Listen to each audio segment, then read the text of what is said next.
From new weapons for Ukraine to Russian elites secretly enjoying the West they publicly despise. Today's stories expose the double standards and shifting strategies. This is UATV English. Let's break it all down and put you in focus on these events.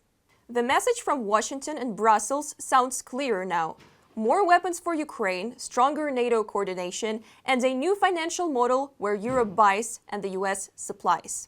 President Donald Trump and NATO Secretary General Mark Rutte say the goal is to give Ukraine what it needs and give Putin fewer illusions. From Patriots to new defense deals, a real shift in strategy may finally be taking shape. What does this really mean for Ukraine's battlefield readiness, and how soon will it arrive? Watch in our report. The United States will prioritize arms supplies to Ukraine through European partners, even when selling weapons to other countries. This was stated by the U.S. ambassador to NATO, Matthew Whitaker, during an interview on Fox News. We gave Russia a chance for peace, as President Trump is a peacemaker. But if you want war, we will arm Ukraine, and Europe will pay for it. And I think this is a big step to finally end this war. If Putin wants to continue fighting in Ukraine, the U.S. will sell Europe weapons that Ukraine can use for its defense. Matthew Whitaker, United States ambassador to NATO, in an interview with Fox News. On July 14th, U.S. President Donald Trump announced the delivery of new weapons to Ukraine worth billions of dollars and threatened sanctions against buyers of Russian exports if Russia does not agree to a peace deal. He made this statement during talks with NATO Secretary General Mark Rutte at the White House. He noted that the U.S. produces the best military equipment in the world, which will be manufactured for NATO and made available for further delivery to Ukraine. We will send them Patriots, which they desperately need, because Putin really surprised a lot of people. He talks nice and then he bombs everybody in the evening. So there's a little bit of a problem there, and I don't like it. According to NATO Secretary General Mark Rutte, he has been in contact with many European countries that intend to participate in the deal. These include Finland, Denmark, Sweden, Norway, the United Kingdom, the Netherlands, and Canada. We had the NATO summit, which was a huge foreign policy success for President Trump. Europeans stepping up, and here again, the Europeans are stepping up, taking responsibility to pay for these weapons. Today, what Putin now hears from the American president and from the Europeans is that we will do whatever it takes for Ukraine to be as strong as possible when peace deals taking place or peace negotiations will start. I think President Trump has indicated that, and with Secretary General, the NATO Secretary General, that European nations have some Patriot systems. And those Patriot systems from European nations fairly close by can get quickly into Ukraine. And the Europeans will then buy replacements from the United States manufacturers.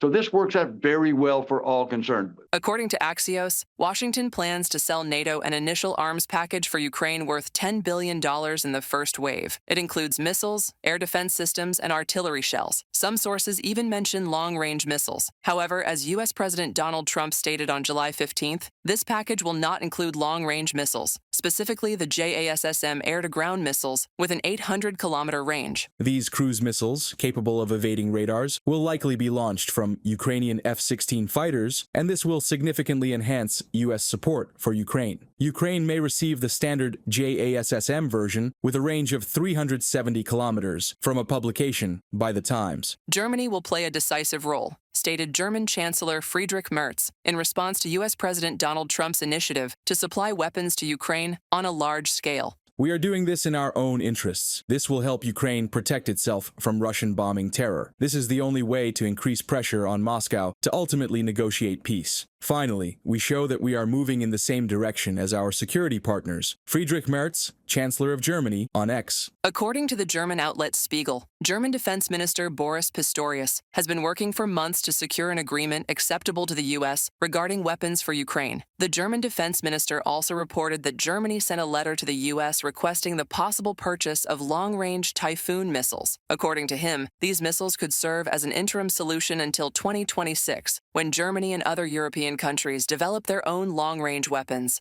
I spoke to Pete Hegseth about this topic a few weeks ago on the phone, and during the conversation, I suggested that Germany could buy 2 Patriot systems from the Americans and deliver them directly to Ukraine, quite simply out of the consideration that, in view of our situation concerning delivery and maintenance of the Patriots, we are not in a position to hand over another system, but are prepared to buy 2 such systems in view of the necessity, which we all cannot ignore, that Ukraine needs more systems. Meanwhile, Ukraine received its first Patriot armored personnel carriers from Latvia. This was announced by Ukrainian Prime Minister Denis Shmyhal after a meeting with Latvian Prime Minister Ivica Silina on July 15th. According to him, the delivery includes a total of 42 units of this and other equipment, valued at approximately 70 million euros, reported by Kristina Dombrovska, UATV News. So much for the decaying West, right? While Kremlin TV rants about collapsing democracies and Russophobia in Europe, their top propagandists are sipping espresso in Rome, lounging in penthouse in Barcelona, and snapping selfies in Paris. You'd think they'd prefer vacations in Russia, but no, it's EU luxury that wins their hearts. In this report, we trace the passports, properties, and hypocrisy of the loudest anti-Western voices in Russia, who secretly love everything the West stands for. Let's take a look behind the propaganda curtain. The United States, as well as European cities like Amsterdam, Barcelona, and Venice. However, Paris is particularly favored by propagandist Anatoly Kuzychev. He has vacationed there most frequently in recent years. The question arises, how can one person reconcile a love for the Louvre, croissants, and foie gras with a fervent desire to vilify all French people, including President Emmanuel Macron? For example, this is how he commented on the Bastille Day parade. Amusing, the horses decided to stage a protest on Bastille Day. One slipped and fell along with its rider. Another ran off during the march, probably to avoid embarrassment. Sometimes it feels like European countries are holding a flash mob called Who Can Mess Up the Most. And this is by no means just about parades and horses. Anatoly Kuzychev, Russian propagandist, on Telegram.